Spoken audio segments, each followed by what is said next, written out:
लिए चलते हैं लोकसभा, जहां पर एक बार फिर से ऑपरेशन सिंदूर को लेकर चर्चा शुरू हुई है। कोशिश ना करें, मेरा ये आग्रह है आपसे सबसे।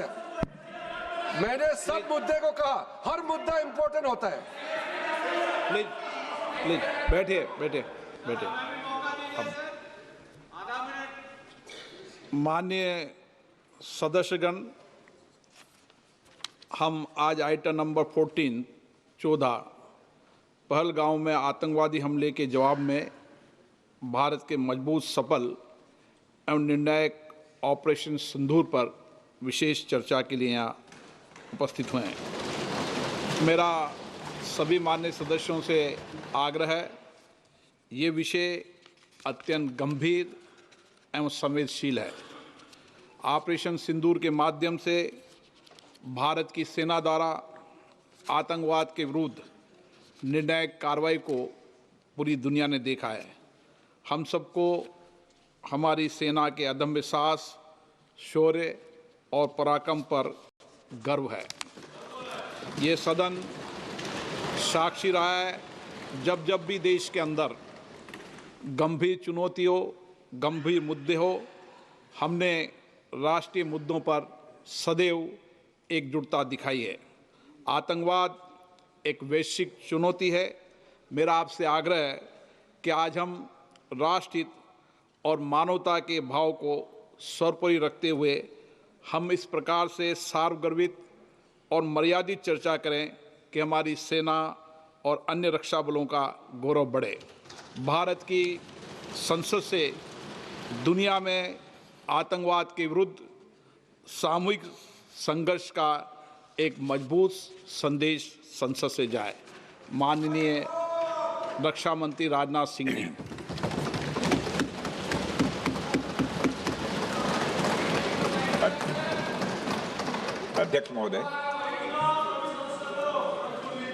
अध्यक्ष महोदय, सबसे पहले तो मैं आपके माध्यम से सदन के सभी दलों के, मैंने जितने भी हमारे सम्मानित सदस्य हैं, उनके प्रति आभार व्यक्त करना चाहता हूं कि ऑपरेशन सिंदूर की जो शानदार कामयाबी हासिल हुई है, उस पर चर्चा करने के लिए आज सदन पूरी तरह से तैयार है।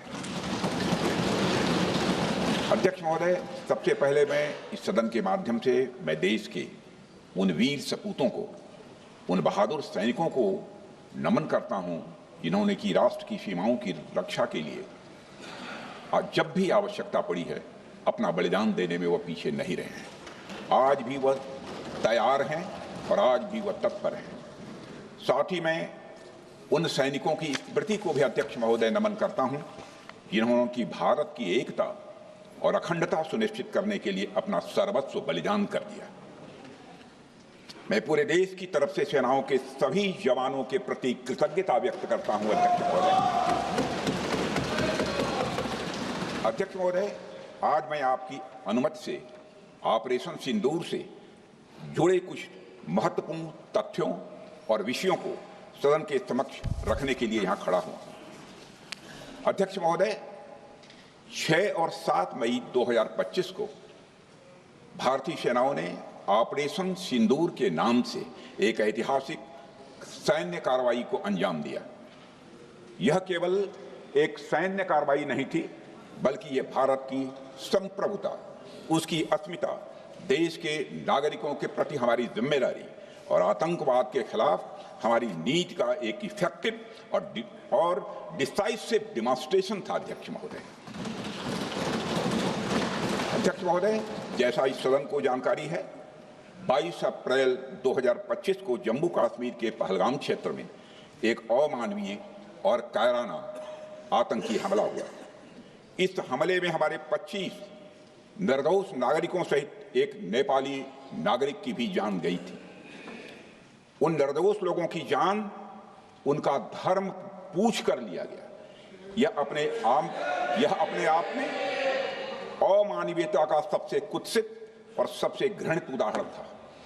यह घटना भारत की सहन शक्ति की सीमा की भी मैं मानता हूं परीक्षा थी। अध्यक्ष महोदय, इस हमले के तुरंत बाद हमारे प्रधानमंत्री श्री नरेंद्र मोदी जी ने तीनों सेनाओं के प्रमुखों की एक उच्च स्तरीय बैठक की और उन्हें छूट दी गई कि वे अपने विवेक, स्ट्रेटेजिक अंडरस्टैंडिंग और रीजनल सिक्योरिटी सिचुएशन को ध्यान में रखते हुए वह निर्णायक कार्रवाई करें। इसके बाद हमारे सैन्य नेतृत्व ने न केवल अपनी मैच्योरिटी दिखाई बल्कि उस स्ट्रेटेजिक विजडम का भी परिचय दिया जिसकी उम्मीद भारत जैसी एक रिस्पॉन्सिबल पावर से की जाती है। अध्यक्ष महोदय, ऑपरेशन सिंदूर को अंजाम देने से पहले हमारी सेनाओं ने हर पहलू का बहुत ही गहराई के साथ अध्ययन किया। हमारे पास कई विकल्प थे, लेकिन हमने उस विकल्प को चुना जिसमें आतंकवादियों और उनके ठिकानों को अधिकतम नुकसान पहुंचे और जिसमें पाकिस्तान के आम नागरिक को कोई क्षति न होने पाए, इस बात की भी हम लोगों ने चिंता की। अध्यक्ष महोदय, हमारी सेनाओं द्वारा की गई वेल कोऑर्डिनेटेड स्ट्राइक्स ने 9 टेररिस्ट इंफ्रास्ट्रक्चर टारगेट्स को प्रिसीजन के साथ, सटीकता के साथ हिट किया और इस सैन्य कार्रवाई में एक अनुमान के अनुसार 100 से अधिक आतंकवादी, मैं बहुत संभल कर बोल रहा हूं अध्यक्ष महोदय, हमारी फिगर गलत ना होने पाए, फिगर इससे बहुत अधिक है। 100 से अधिक आतंकवादी, उनके ट्रेनर, उनके प्रशिक्षक, उनके हैंडलर लश्कर-ए तोयबा और हिजबुल मुजाहिदीन जैसे आतंकवादी संगठनों से संबंधित थे। ये वही आतंकी संगठन हैं जिन्होंने पाकिस्तान की सेना और ISI का जिन्हें खुला समर्थन प्राप्त है। अध्यक्ष महोदय, 7 मई 2025 को रात्रि 1:05 भारतीय सशस्त्र बलों ने ऑपरेशन सिंदूर प्रारंभ किया, जिसमें पाकिस्तान और पाक ऑक्युपाइड कश्मीर में भारत के खिलाफ आतंकी गतिविधियों से जुड़े 9 स्थानों को निशाना बनाया गया। इसमें POK के मुजफ्फराबाद में सवाई नाला और सैयदना बिलाल कैंप, कोटली में मस्जिद अब्बास व मसबर रहील शाहिद कैंप, कोटली में गुलपुर कैंप, भिम्बर में बरनाला कैंप, कोटली में अब्बास कैंप और पाकिस्तान के पंजाब प्रांत में बहावलपुर, मुहिदके और सरजाल और मेहमुना जोया शामिल थे। इनमें से 7 आतंकी शिविरों को भारतीय सेना ने पूरी तरह से नष्ट कर दिया था, जबकि भारतीय वायुसेना ने मुरीदके और बहावलपुर को नेस्त नाबूद किया, जो लश्कर-ए तोयबा और जैशे मोहम्मद के केंद्र हैं।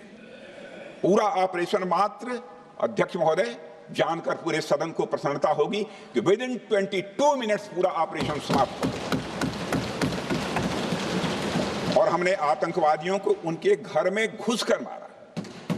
सशस्त्र बलों ने हमारी माताओं और बहनों के सिंदूर का बदला लिया और प्रत्येक भारतीय इस भावना से ओत-प्रोत हो गया। अध्यक्ष महोदय, मैं चाहूंगा कि पूरा सदन एक बार हमारे सेना के बहादुर जवानों के शौर्य और पराक्रम का।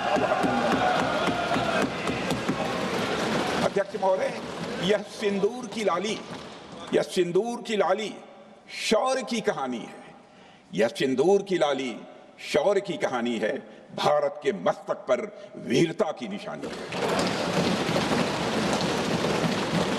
अध्यक्ष महोदय, सेनाओं ने अंधेरी रात होने के बावजूद हमले की सफलता के स्पष्ट एविडेंस भी जुटाए हैं, साक्ष्य है हमारे पास। अध्यक्ष महोदय, हमले के कुछ ही घंटों के भीतर एक प्रेस रिलीज और मीडिया ब्रीफिंग के माध्यम से इन्हें जनता की जानकारी के लिए जारी कर दिया गया था।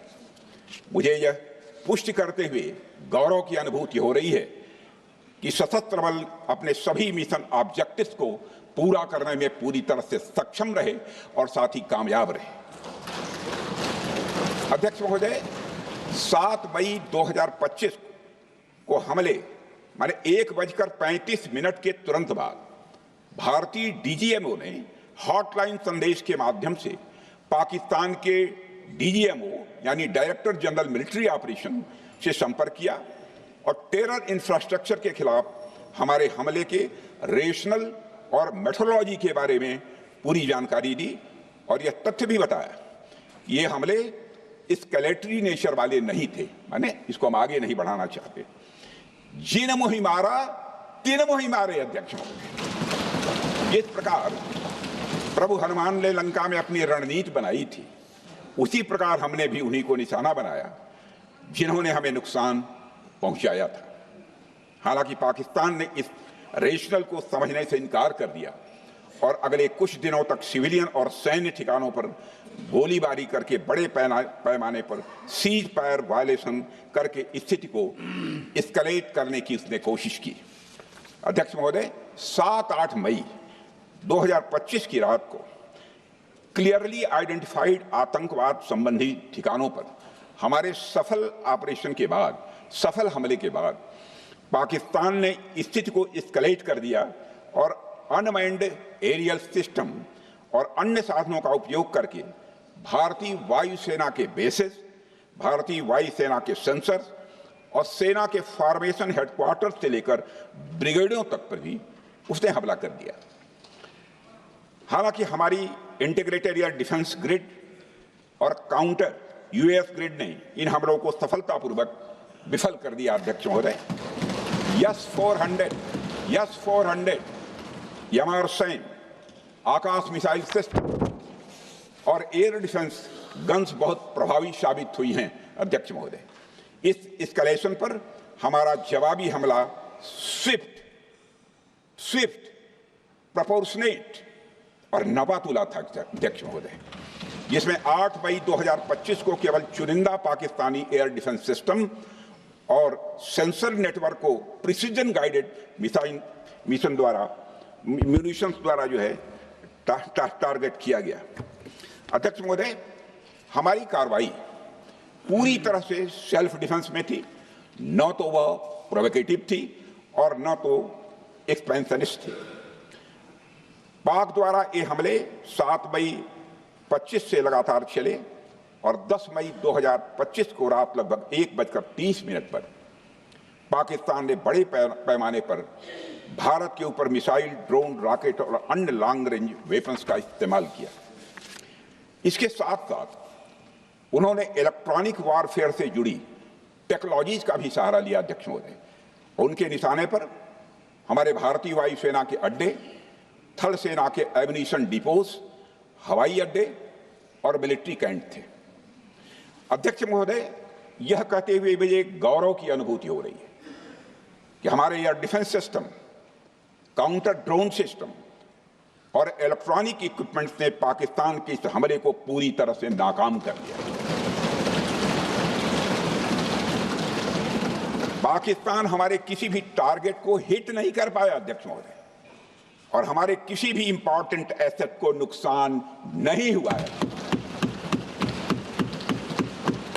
हमारी सुरक्षा व्यवस्था अध्यक्ष महोदय चाक चौबंद थी और हर हमले को हम लोग रोका गया।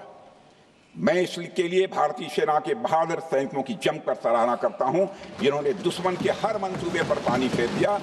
और अपने प्रतिपक्ष के मित्रों से भी कहना चाहता हूं, एक बार फिर से भारत के सेना के जवानों का कम से कम मेज थपथपाकर उनका अभिनंदन करिए। बहुत बहुत धन्यवाद। बहुत बहुत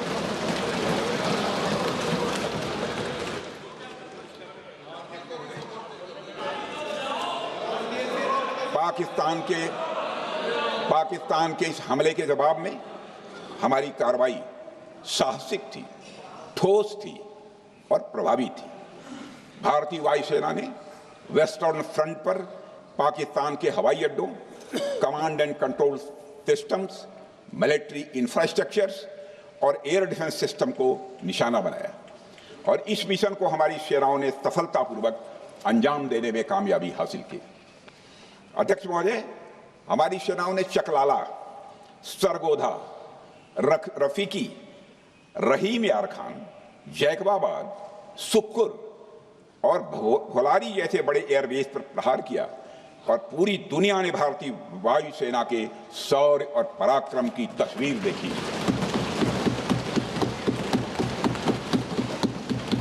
अध्यक्ष महोदय, ऑपरेशन सिंदूर ट्राई सर्विसेज कोऑर्डिनेशन का एक बेमिसाल उदाहरण था। जब भारतीय वायुसेना ने आसमान से हमले किए, हमारी थल सेना ने जमीन पर मोर्चा संभाल लिया। हमारे जवान नियंत्रण रेखा पर पूरी ताकत से डटे रहे और पाकिस्तान की हर हरकत का करारा जवाब दिया। अध्यक्ष महोदय, भारतीय नौसेना ने भी, लोग पूछते हैं भारतीय नौसेना का क्या रोल था, भारतीय नौसेना ने भी उत्तरी अरब सागर में अपनी तैनाती मजबूत कर दी। भारतीय नौसैनिकों ने पाकिस्तान को यह साफ संदेश दिया कि हम समुद्र से लेकर जमीन तक पाकिस्तान के हर महत्वपूर्ण ठिकानों पर प्रहार करने में न केवल सक्षम हैं बल्कि हम तैयार हैं। अध्यक्ष महोदय, इस ऑपरेशन का मकसद टेररिस्ट कैंप्स और उनके सपोर्टर्स को टारगेट करना, उन्हें नेस्त नाबूद करना था और यह साफ संदेश देना था कि भारत आतंकवाद के विरुद्ध जीरो टॉलरेंस रखता है। भारत ने कार्रवाई इसलिए रोकी क्योंकि कॉन्फ्लिक्ट के पहले और उसके दौरान जो भी पॉलिटिकल और मिलिट्री ऑब्जेक्टिव्स तय किए गए थे उसे हम पूरी तरह से हासिल कर चुके थे। इसलिए यह कहना, यह मानना कि यह ऑपरेशन किसी दबाव में रोका गया था, यह बेबुनियाद है और सरासर गलत है। अध्यक्ष,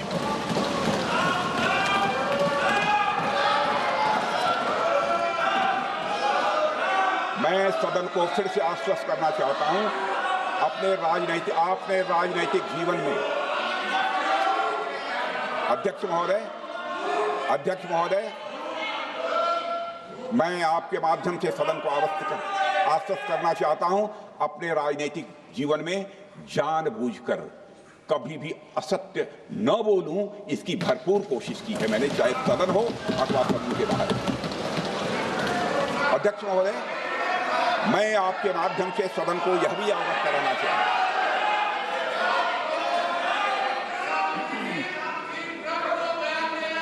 प्लीज बैठिए। आप क्यों खड़े? अध्यक्ष महोदय, मैं आपके माध्यम से सदन को यह भी अवगत कराना चाहूंगा कि सीमा पार करना या वहां की टेरिटरी कैप्चर करना इस ऑपरेशन का उद्देश्य नहीं था। ऑपरेशन सिंदूर प्रारंभ करने का मकसद था अध्यक्ष महोदय, उन टेरर नर्सरीज को खत्म कर देना जिन्हें पाकिस्तान ने बरसों से पाला पोसा था। और यह ऑपरेशन उन मासूम परिवारों को न्याय दिलाने के लिए लॉन्च किया गया था जिन्होंने पाक स्पॉन्सर्ड टेररिस्ट अटैक्स में अपने प्रियजनों को खोया था। हमारी सेनाओं ने सिर्फ उनको टारगेट किया जो इन आतंकियों को सपोर्ट करते हुए भारत पर हमला करने की कोशिश में लगातार शामिल थे।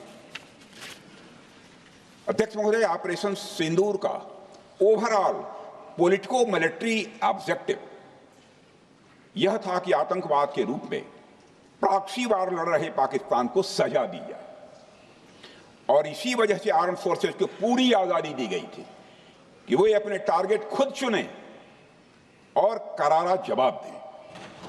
और इस ऑपरेशन का उद्देश्य कोई भी युद्ध छेड़ना नहीं था बल्कि फोर्स के डिमॉन्स्ट्रेटिव यूज से एडवर्सरी को झुकने के लिए मजबूर करना था।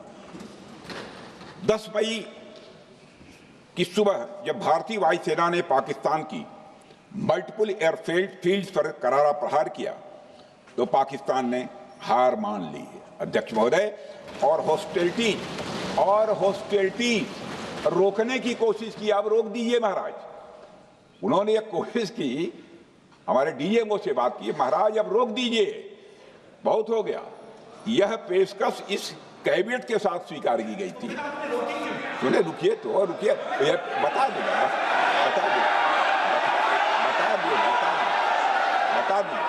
अब बैठ तो आपको मौका मिलेगा।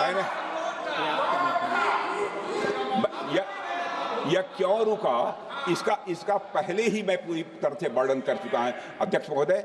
मैं नेता प्रतिपक्ष को बहुत सम्मान के साथ कहना चाहता हूं कि कृपया एक बार मेरा पूरा भाषण पूछ लें। आपको प्रश्न पूछने की पूरी आजादी है, आप पूछ सकते हैं, मैं उसका उत्तर दूंगा।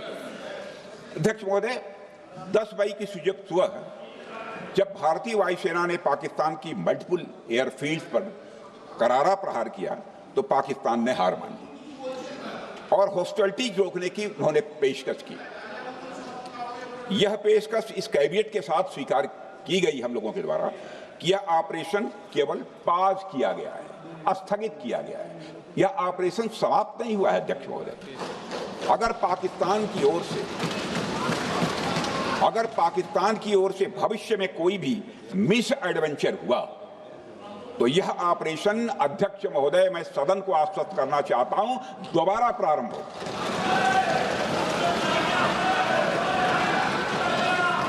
अध्यक्ष महोदय, भारतीय वायुसेना के जबरदस्त हमलों, नियंत्रण रेखा पर थल सेना की मजबूत जवाबी कार्रवाई और नौसेना के हमलों के डर ने पाकिस्तान को झुकने के लिए मजबूर कर दिया।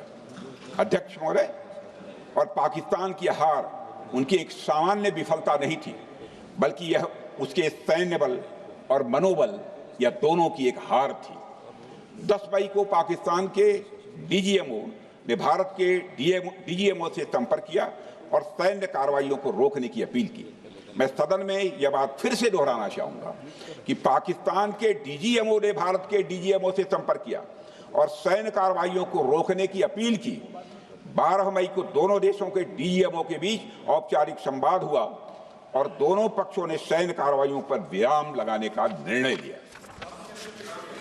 अध्यक्ष महोदय, हमारे सैनिकों का जो मनोबल, मातृभूमि की रक्षा करने का जो उनका समर्पण है, ऑपरेशन सिंदूर के दौरान उसका दर्शन 140 करोड़ से अधिक भारतवासियों ने देखा।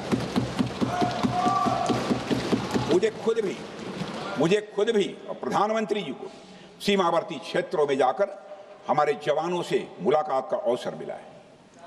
अध्यक्ष महोदय, श्रीनगर के मिलिट्री बेस पर, भुज के एयरबेस पर, उधमपुर के कमांड सेंटर पर, हर जगह प्रत्यक्ष मैंने अपनी आंखों से देखा कि हमारे सैनिकों का मनोबल अपनी पूरी बुलंदी पर था। उनकी आंखों में विश्वास है और उनका संकल्प अडिग है। वे न केवल भारत की सीमाओं की रक्षा कर रहे हैं, बल्कि हमारे राष्ट्रीय स्वाभिमान की भी, अध्यक्ष महोदय, रक्षा कर रहे हैं। अध्यक्ष महोदय, किसी भी देश में जनता सत्ता पक्ष को और विपक्ष को अलग अलग दायित्व सौंपती है, दोनों को अलग अलग दायित्व, और हेल्दी डेमोक्रेसी में तो स्वाभाविक है।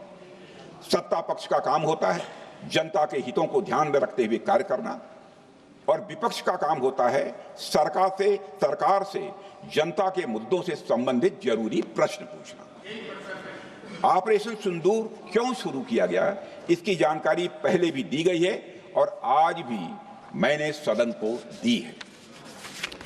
अध्यक्ष महोदय, कभी कभी हमारे प्रतिपक्ष के लोग ये पूछते रहे हैं कि हमारे कितने विमान गिरे। मुझे लगता है उनका यह प्रश्न हमारी राष्ट्रीय जनभावनाओं का सही से प्रतिनिधित्व नहीं कर रहा है। मुझे लगता है उन्होंने एक बार भी हमसे यह नहीं पूछा कि हमारी सेनाओं ने दुश्मन के कितने विमान मार गिराए।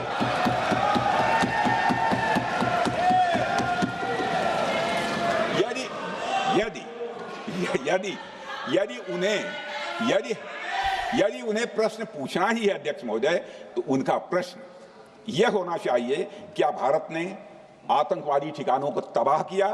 तो उसका उत्तर है हाँ।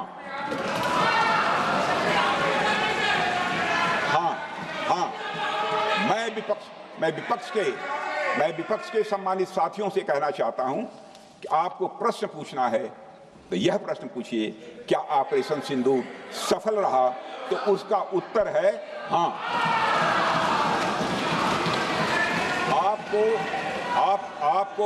आपको प्रश्न पूछना है तो यह प्रश्न पूछिए कि जिन आतंकियों ने हमारी बहनों, हमारी बेटियों का सिंदूर मिटाया, क्या हमारी सेनाओं ने ऑपरेशन सिंदूर में उन आतंकियों के आकाओं को मिटाया? तो इसका उत्तर है हाँ। और आपको प्रश्न पूछना है तो यह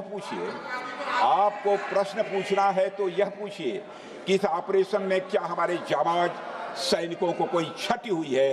तो उसका उत्तर है नहीं। अध्यक्ष महोदय, लक्ष्य जब बड़े हो तो अपेक्षाकृत छोटे मुद्दों पर हमारा ध्यान नहीं जाना चाहिए। लक्ष्य बड़े हों तो छोटे मुद्दों पर, अपेक्षाकृत जो छोटे मुद्दे होते हैं, कंपैरेटिवली उन पर ध्यान नहीं जाना चाहिए, क्योंकि छोटे मुद्दों पर ही ध्यान देते रहने से देश की सुरक्षा और सैनिकों के सम्मान और उत्साह जैसे बड़े मुद्दों से ध्यान हट सकता है, जैसा कि विपक्ष के हमारे कुछ साथियों के साथ हो रहा है। अब चूंकि विपक्ष के मित्र ऑपरेशन सिंदूर को लेकर उचित प्रश्न नहीं पूछ पा रहे हैं, तो उन्हें मैं क्या बताऊं अध्यक्ष महोदय। मैं लगभग 4 डिकेड से अधिक समय से राजनीति में, सत्ता पक्ष हो या विपक्ष हो, अपनी पार्टी हो या दूसरी पार्टी हो, कभी भी किसी के साथ दलगत राजनीति को मैंने शत्रुतापूर्ण तरीके से जिंदगी में नहीं देखा है मैंने अध्यक्ष महोदय। इसलिए आज अगर विपक्ष प्रश्न पूछने में असफल है, मैं विपक्ष को उनके इस काम में थोड़ी सी मदद करना चाहता हूं। अध्यक्ष महोदय, मैं विपक्ष के अपने सम्मानित साथियों से कहना चाहता हूं कि यदि आज हम लोग सत्ता पक्ष में हैं, तो ऐसा नहीं है कि हम हमेशा सत्ता पक्ष में ही रहेंगे। यह आवश्यक नहीं है, किसी के लिए आवश्यक नहीं। एक लंबा समय हमने विपक्ष का काम किया है, एक लंबा समय हमने सरकारों से सवाल पूछने में लगाया है।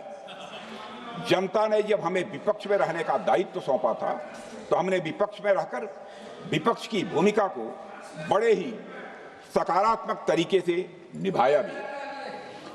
अध्यक्ष महोदय, विपक्ष में रहकर हमने कैसे प्रश्न पूछे, इसके कुछ उदाहरण मैं यहां रखना चाहता हूं। 1962 में अध्यक्ष महोदय, चीन के साथ हुए युद्ध में जब दुखद परिणाम आया, तो हमने उस समय की सरकार से यह पूछे थे, लेकिन वह प्रश्न यह था कि हमारे देश की धरती पर दूसरे देश का कब्जा कैसे हुआ। हमने यह प्रश्न पूछा था कि हमारी सेना और हमारी जनता अपमानित क्यों हुई। हमने यह प्रश्न पूछा था कि बड़ी संख्या में हमारे सैनिक हताहत कैसे हुए। हमने यह प्रश्न नहीं पूछा कि हमारे टैंक, हमारी मशीनें, हमारी बंदूकें क्यों ध्वस्त हो गई। यह प्रश्न हम लोगों ने नहीं पूछा।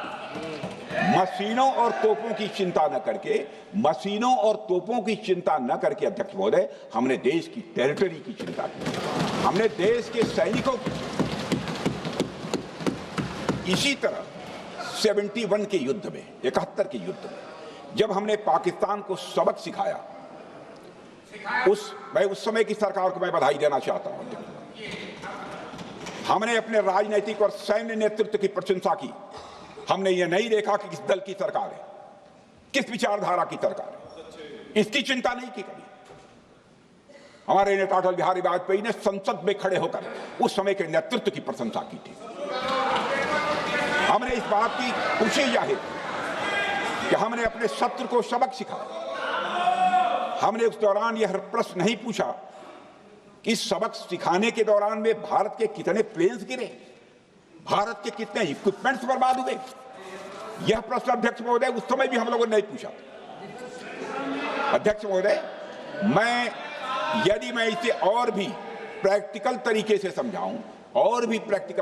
समझाऊं, तो किसी भी परीक्षा के परिणाम में रिजल्ट मैटर करता है। यदि किसी परीक्षा में कोई बच्चा अच्छे मार्क्स लेकर आ रहा है, तो हमारे लिए उसके मार्क्स मैटर करने चाहिए।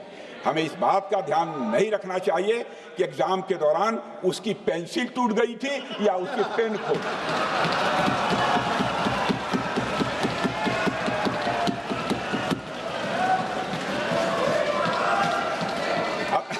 अध्यक्ष महोदय, अल्टीमेटली रिजल्ट मैटर करता है, और रिजल्ट यह है अध्यक्ष महोदय, अल्टीमेटली रिजल्ट मैटर करता है। और रिजल्ट यह है अध्यक्ष महोदय कि ऑपरेशन सिंदूर के दौरान हमारी सेनाओं ने जो लक्ष्य निर्धारित किया था, उन लक्ष्यों को पूर्ण रूप से प्राप्त करने में हमने कामयाबी हासिल की। अध्यक्ष महोदय, भारत हमेशा से पाकिस्तान सहित अपने पड़ोसी देशों से मित्रता और सौहार्द सहयोगपूर्ण संबंध का सदैव इच्छुक रहा है। इसके लिए भारत की सभी सरकारों ने ईमानदारी से प्रयास भी किए हैं। वह चाहे आदरणीय लाल बहादुर शास्त्री जी हों, या अटल बिहारी वाजपेयी जी हों, या हमारे स्वर्गीय मनमोहन सिंह जी हों, या प्रधानमंत्री श्री नरेंद्र मोदी जी, सभी ने हमेशा चाहा है कि इस इलाके में शांति और समृद्धि बनी रहे। सभी ने यह चाहा। अध्यक्ष महोदय, यह बात हमारी सिविलाइजेशनल वैल्यूज के साथ मेल खाती है, इसलिए ऐसा हुआ। अध्यक्ष महोदय, पूरा विश्व जानता है कि पूर्व प्रधानमंत्री से अटल बिहारी वाजपेयी जी ने शांति का संदेश लेकर 1999 में लाहौर बस यात्रा की थी। वह सिर्फ एक यात्रा नहीं थी, वह यात्रा भारत की संस्कृति और शांति की प्रतीक थी। यह हमारे भारत की प्रकृति थी। लाहौर पहुंचकर श्री अटल बिहारी वाजपेयी जी ने मीनारे पाकिस्तान पर विजिटर्स रूप में जो लिखा था, जिसका जिक्र लोग आज भी करते हैं, और उन्होंने लिखा था, उसकी मैं चर्चा करता हूं। उन्होंने लिखा था कि मीनारे पाकिस्तान से मैं पाकिस्तान की जनता को यह विश्वास दिलाना चाहता हूं कि भारत अस्थायी शांति और मित्रता का आकांक्षी है। मैंने पहले भी कहा है और फिर भी कहता हूं, एक स्थिर और समृद्ध पाकिस्तान भारत के हित में है, इसमें कोई संदेह नहीं होना चाहिए। अध्यक्ष महोदय, यह हमारी सोच थी, यह हमारी शांति की पहल थी। यह पहल हमारी हजारों साल पुरानी सांस्कृतिक चेतना, हमारी नैतिक शक्ति और हमारी सभ्यता के उन मूल्यों से निकली थी जो शांति को शक्ति मानती है। अध्यक्ष महोदय, लेकिन हमारे शांति के प्रयास को हमारी नाइविटी, उदारता या सरलता समझ लिया गया। जब हम शांति के लिए कदम बढ़ा रहे थे, उसी वक्त पाकिस्तान कारगिल में घुसपैठ की साजिश रच रहा था। हम दोस्ती के राह पर थे तो वो षड्यंत्र की राह पर था। जब हम मामला खुलकर सामने आया तो हमारे वीर सैनिकों ने इस घुसपैठ के खिलाफ कार्रवाई करना प्रारंभ किया, और जब भारत की जीत सामने दिखाई दे रही थी तो पाकिस्तान ने परमाणु युद्ध की धमकी दे डाली। अध्यक्ष महोदय, तब हमारे तत्कालीन प्रधानमंत्री आदरणीय अटल बिहारी वाजपेयी जी ने कहा था, पाक सेना के परमाणु हमले से भारत का तो कुछ नहीं बिगड़ेगा, लेकिन पाकिस्तान दूसरे दिन का सूरज नहीं देख पाएगा।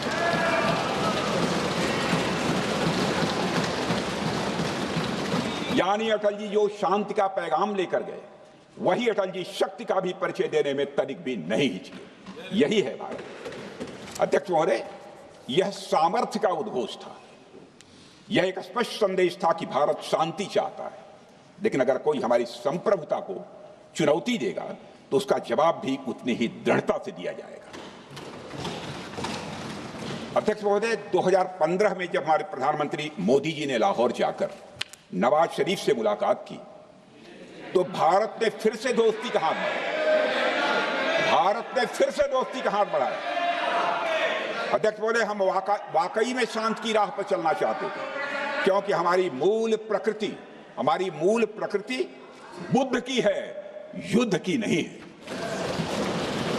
हमारी सरकार ने भी पाकिस्तान के साथ शांति स्थापित करने के अनेक प्रयत्न किए हैं, लेकिन बाद में हमने 2016 में सर्जिकल स्ट्राइक से, 2019 में बालाकोट में एयर स्ट्राइक से और 2025 के ऑपरेशन सिंदूर से हमने शांति स्थापित करने का दूसरा रास्ता अपनाया है। अध्यक्ष महोदय, अब हमारे प्रधानमंत्री श्री नरेंद्र मोदी जी और हमारी सरकार का स्टैंड बिल्कुल क्लियर है कि टेररिज्म और टॉक्स ये दोनों साथ नहीं चलते, क्योंकि सभ्य मुल्कों के बीच बातचीत होती है। अध्यक्ष महोदय, लोकतांत्रिक देशों में बातचीत होती है, पर एक ऐसा देश जिसके वजूद में लोकतंत्र का एक कतरा भी न हो और सिर्फ रिलीजियस फैनेटिसिज्म, टेररिज्म और हेट्रेड अगेंस्ट इंडिया हो, उसके साथ संवाद किसी भी सूरत में नहीं किया जा सकता। क्योंकि टेररिज्म की भाषा जो अध्यक्ष महोदय होती है, वह खून, डर और नफरत है, संवाद नहीं। गोलियों की आवाज में संवाद की आवाज दब जाती है। जहां खून बहता है वहां बातचीत की गुंजाइश अध्यक्ष महोदय नहीं बचती। अध्यक्ष महोदय, पाकिस्तान की वर्तमान स्थिति अब जग जाहिर है। जिस देश ने आतंक को अपनी विदेश नीति का औजार बना लिया, वह अंततः अपने ही जाल में फंस जाता है। पाकिस्तान की नीति और चरित्र को लेकर कोई भ्रम नहीं रहना चाहिए। यह एक ऐसा देश है जो वैश्विक आतंकवाद की नर्सरी है। और उन्होंने इसको अपनी स्टेट पॉलिसी का भी एक आधार बनाया हुआ है। अध्यक्ष महोदय, ऑपरेशन सिंदूर के दौरान पूरी दुनिया ने देखा है कि पाकिस्तान में सरकार आतंकवादियों के लिए स्टेट फ्यूनरल का इंतजाम कर रही है और सैन्य अधिकारी भी आतंकवादियों के जनाजे में भाग लेते हैं। यह वही देश है जो सीमा पर सैनिकों से लड़ने का साहस नहीं जुटा पाता, इसलिए निर्दोष नागरिकों, बच्चों और तीर्थयात्रियों को आतंकवाद का निशाना बनाता है। पाकिस्तान की सेना और आईएसआई आतंकवाद को एक प्रॉक्सी वार के रूप में अध्यक्ष महोदय इस्तेमाल करती हैं और उसके सहारे वे भारत को डिस्टेबलाइज करने का सपना देखती है। अध्यक्ष महोदय, मैं लोकतंत्र के मंदिर में खड़े होकर यह बात कह रहा हूं कि भारत को 1000 कट्स देने का सपना पालने वालों को नींद से जग जाना चाहिए। यह मोदी जी के नेतृत्व वाला नया भारत है जो आतंकवाद के खिलाफ किसी हद तक जा सकता है।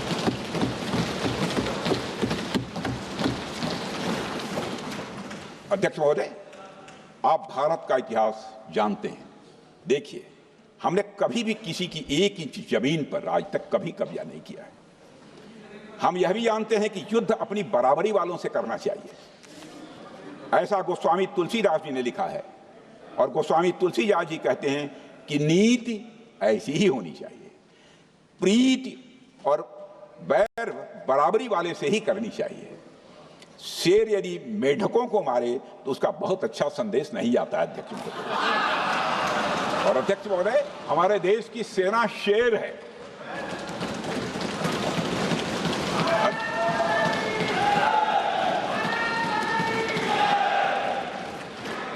अध्यक्ष महोदय, पाकिस्तान जैसा देश जो साइज, सामर्थ्य, शक्ति और समृद्धि में हमारे आसपास भी नहीं है, उस मुल्क से कैसा मुकाबला?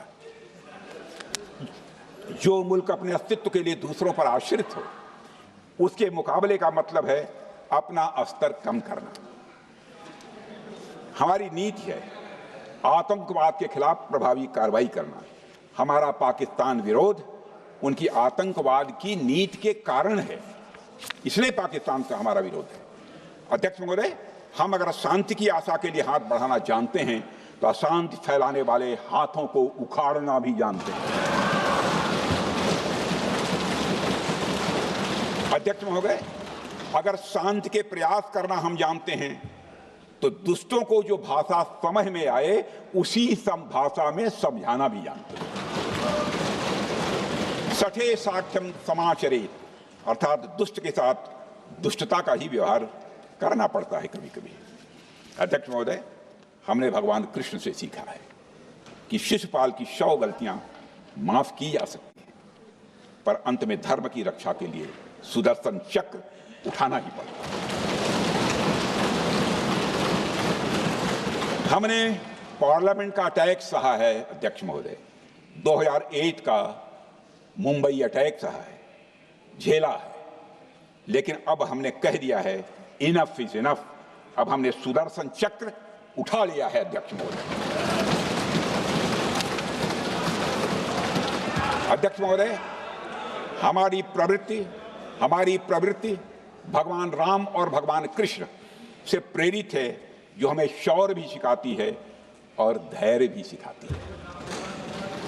इस सीख का अध्यक्ष महोदय, इस सीख का हम प्रधानमंत्री नरेंद्र मोदी जी के नेतृत्व में हमारी विदेश और अपनी रक्षा नीति में सीधा प्रयोग कर रहे हैं। आज भारत पहले दोस्ती का हाथ बढ़ाता है, लेकिन अगर कोई देश धोखा दे तो उसकी कलाई भी मरोड़ना जानता है। अध्यक्ष महोदय, हमारी नीति स्पष्ट है कि हमने एक समय लाहौर बस यात्रा की भाषा में बात की थी, तो पाकिस्तान ने हमारी उस भाषा को नहीं समझा, तो अब हम उन्हें बालाकोट स्ट्राइक की भाषा में जवाब देंगे। अध्यक्ष महोदय, भारत के लिए शांति हमारी प्रायोरिटी है, हमारी प्राथमिकता है और हमारी शक्ति उसका आधार है। भारत के लिए शांति प्राथमिकता है और हमारी शक्ति उसका आधार है। यह शक्ति हमारे सामर्थ्य से पैदा हुई है अध्यक्ष महोदय, और यह सामर्थ्य पिछले 11 साल में कई गुना बढ़ गया है। मैं ये नहीं कहता हूं पहले नहीं था, पहले था, लेकिन अब कई गुना बढ़ गया है। आज भारत विश्व की चौथी सबसे बड़ी अर्थव्यवस्था है और अभी आई मॉर्गन स्टैनली के रिपोर्ट के मुताबिक 2028 तक विश्व की तीसरी सबसे बड़ी अर्थव्यवस्था बनने की ओर भारत चल चुका है। अध्यक्ष महोदय, आर्थिक उन्नति के साथ साथ भारत के रक्षा क्षेत्र में 2014 से उल्लेखनीय परिवर्तन, रिमार्केबल चेंज आया है। आज का भारत डिफेंस सेक्टर में आत्मनिर्भरता, सेल्फ रिलायंस और स्वदेशी उत्पादन की दिशा में तेजी से आगे बढ़ रहा है। अध्यक्ष महोदय, आज हम हर दृष्टि से समर्थ भी हैं और सक्षम भी हैं। अध्यक्ष महोदय, मैं सदन को यह भी जानकारी देना चाहता हूं, उसके बाद जब प्रश्न पूछा गया हमारे सारे चीफ से, सीडीएफ से, डिफेंस सेक्रेटरी से, क्या ऑपरेशन के लिए तैयार हैं, क्षण भर की देर नहीं लगाई, सबने बोला यस सर। अध्यक्ष महोदय, ऑपरेशन सिंदूर हमारे सामर्थ्य का ही प्रतीक था, जिसमें हमने दिखा दिया कि अगर कोई हमारे नागरिकों को मारेगा तो भारत चुप नहीं बैठेगा। भारत की आत्मरक्षा के लिए हमारा राजनीतिक तंत्र और नेतृत्व बिना किसी दबाव के काम करेगा। हमारी मिसाइल फिजिकल सीमाएं लांघेंगी अध्यक्ष महोदय, और हमारे वीर सैनिक दुश्मन की कमर तोड़ेंगे। अध्यक्ष महोदय, हम आतंकवाद को उसके हर रूप और स्वरूप में पूरी तरह समाप्त करने के लिए पूरी तरह से प्रतिबद्ध हैं, और इस संदर्भ में हमें एक महत्वपूर्ण बात समझनी होगी। तो ऑपरेशन सिंदूर पर महाबहस इस वक्त लोकसभा में, और देखिए मारे गए तीनों आतंकियों की पहचान हुई है। तस्वीर इस वक्त आपके टीवी स्क्रीन पर भी, जिसका जिक्र रक्षा मंत्री की तरफ से किया जा रहा है। और आतंकी मूसा सुलेमानी, अबू हमजा और यासिर को ढेर किया गया। ये वो आतंकी हैं जिन्हें हमारी सेना ने पाकिस्तान में होना एक ऐसी निस्तनाबूद कर दिया। आतंकी मूसा सुलेमानी इस ऑपरेशन सिंदूर के दौरान मारा जाता है। आतंकी मूसा जो है वो मारा जाता है, अबू हमजा और यासिर को ढेर किया जाता है। यानी यहाँ युद्ध ही शांति है, गुलामी ही स्वतंत्रता है, और जिहालत यानी अज्ञानता ही ताकत है। अध्यक्ष महोदय, इसलिए पाकिस्तान द्वारा प्रायोजित आतंकवाद कोई पागलपन। और आपको बताते चलें कि सेना के ऑपरेशन महादेव के दौरान 3 आतंकियों को आज ढेर कर दिया गया, जिसमें 3 आतंकी मारे गए हैं। ऑपरेशन सिंदूर पर एक तरफ जहां लोकसभा में रक्षा मंत्री की तरफ से इस बहस की शुरुआत की गई है, चर्चा और क्या कुछ हुआ उसकी जानकारी दी जा रही है, वहीं दूसरी तरफ देखिए पाकिस्तान आतंकी मूसा सुलेमानी को हमारी फौज ने ढेर कर दिया। आतंकी अबू हमजा और यासिर को भी ढेर कर दिया गया है। मुठभेड़ चली और इस दौरान 3 आतंकियों को मारा गया है। सेना के ऑपरेशन महादेव के दौरान ये तीनों आतंकी जो हैं वो मारे गए हैं, और जिसकी तस्वीर इस वक्त आप अपने टीवी स्क्रीन पर भी देख पा रहे होंगे। मारे गए तीनों आतंकियों की पहचान सामने आ चुकी है। श्रीनगर से बड़ी खबर, मारे गए तीनों आतंकी जो हैं उनके नाम और तस्वीरों के साथ इस वक्त आप देख पा रहे होंगे। पाकिस्तान आतंकी मूसा सुलेमानी, जिसकी काफी लंबे वक्त से तलाश भी थी, उसे आज इस मुठभेड़ के दौरान ढेर कर दिया गया। 3 आतंकी, ये तीनों आतंकी जो हैं मोस्ट वांटेड आतंकी, और इन्हें हमारी सेना ने ऑपरेशन महादेव के दौरान निस्तनाबूद किया है, ढेर कर दिया है। तो ऑपरेशन महादेव के दौरान 3 आतंकियों को मारा गया है, जिसकी तस्वीर इस वक्त आप देख पा रहे हैं। एक बड़ी कामयाबी श्रीनगर में सेना की तरफ से, और जो जानकारी सामने आ रही है, टेररिज्म जिस पर भारत ने तो साफ कर दिया है कि भाई अब इस पर किसी तरह की कोई नरमी नहीं होगी। हम शांति को शक्ति का प्रतीक भी मानते हैं, और इसीलिए हमारी सेना हर जगह पर अपनी ताकत से, अपने विश्वास से और अपने कार्य से इस बात को दिखाती रही है, जिसका एक तरीके से प्रतिबिंब देखिए, जहां आतंकी अबू हमजा और यासिर को आज ढेर कर दिया गया ऑपरेशन महादेव के दौरान श्रीनगर में। जमीन का प्रयोग भारत के खिलाफ टेररिज्म फैलाने के लिए नहीं करेगा। एक कंपोजिट डायलॉग के लिए भारत की शर्त थी, जिसे पाकिस्तान ने भी मान लिया था उसमें, लेकिन दुर्भाग्य से 2009 में शर्म शेख में तत्कालीन सरकार ने एक बड़ी भूल की जब कंपोजिट डायलॉग प्रोसेस से पाकिस्तान प्रायोजित आतंकवाद को डीलिंक कर दिया गया। यानी बातचीत जारी रखने के लिए पाकिस्तान द्वारा अपनी जमीन को आतंकवाद के लिए प्रयोग न करने की शर्त को ही डाइल्यूट कर दिया गया। मैं मानता हूं यह भारत की स्ट्रेटेजिक पोजीशनिंग को कमजोर करने वाला एक कदम था। अध्यक्ष महोदय, ऐसी ही एक और गंभीर चूक तत्कालीन सरकार ने 2006 में हवाना में भी हुई थी जब पाकिस्तान को आतंकवाद का विक्टिम माना गया और एक ज्वाइंट एंटी टेरर मैकेनिज्म बनाने पर सहमति भी हुई थी। 2006 की बात कर रहा हूं। अध्यक्ष महोदय, यह सोचने वाली बात है कि जो देश आतंक को पैदा करता है, उसे पालता है, उस देश को ही आतंक से पीड़ित मान लेना कितना बड़ा स्ट्रेटेजिक ब्लंडर है। अध्यक्ष महोदय, आतंकवाद के खिलाफ हमारी लड़ाई अब केवल सीमा पर नहीं है बल्कि वैचारिक मोर्चों पर भी लड़ी जा रही है। इसी उद्देश्य से प्रधानमंत्री जी कई हाई लेवल डेलीगेशंस का गठन भी उन्होंने किया था जिसमें हमारे लगभग अधिकांश दलों के सम्मानित सदस्य उसमें शामिल थे। उसमें विभिन्न राजनीतिक दलों के रिप्रेजेंटेटिव शामिल थे और सचमुच इस समिति ने वैश्विक मंचों पर जाकर भारत की बात बहुत ही प्रभावी तरीके से रखी और आतंकवाद के विरुद्ध वैश्विक समर्थन को उन्होंने मजबूत किया। अध्यक्ष महोदय, मैं उन सभी डेलीगेशन के सम्मानित सदस्यों के प्रति शीश झुकाकर आभार व्यक्त करना चाहता हूं जिन्होंने भारत का आतंकवाद के खिलाफ स्टैंड तथा जीरो टॉलरेंस की पॉलिसी और ऑपरेशन सिंदूर के बारे में दुनिया के देशों को सही तरीके से अवगत कराया, प्रभावी तरीके से अवगत कराया। अध्यक्ष महोदय, ऑपरेशन सिंदूर को लेकर सर्वदलीय बैठक भी हुई। I am very happy to tell the house that during Operation Sindoor, all the political parties of the country kept aside all ideologies and differences and showed solidarity with the nation, with the soldiers and with the government. फिर इसके लिए आभार व्यक्त करता हूं। मुझे लगता है यही इस देश के लोकतंत्र की खूबसूरती है। अध्यक्ष महोदय, जैसा कि हमारे माननीय प्रधानमंत्री मोदी जी ने भी कहा है कि ऑपरेशन सिंदूर अभी रुका है, समाप्त नहीं हुआ है। यदि आवश्यकता पड़ी, यदि पाकिस्तान फिर किसी नापाक हरकत की कोशिश करता है तो हम और भी कठोर और निर्णायक कार्रवाई करने के लिए तैयार हैं। अध्यक्ष महोदय, ऑपरेशन सिंदूर के माध्यम से पाकिस्तान के मन में भारत को लेकर जो बहुत बड़ी गलतफहमी थी वह हमने दूर कर दी है। और मेरी दूर थोड़ी बहुत बची यदि भई होगी तो उसको भी दूर कर देंगे। अध्यक्ष महोदय, मुझे महाकवि राष्ट्र कवि रामधारी सिंह जी दिनकर की कुछ पंक्तियां याद आती हैं। अध्यक्ष महोदय, क्षमाशील हो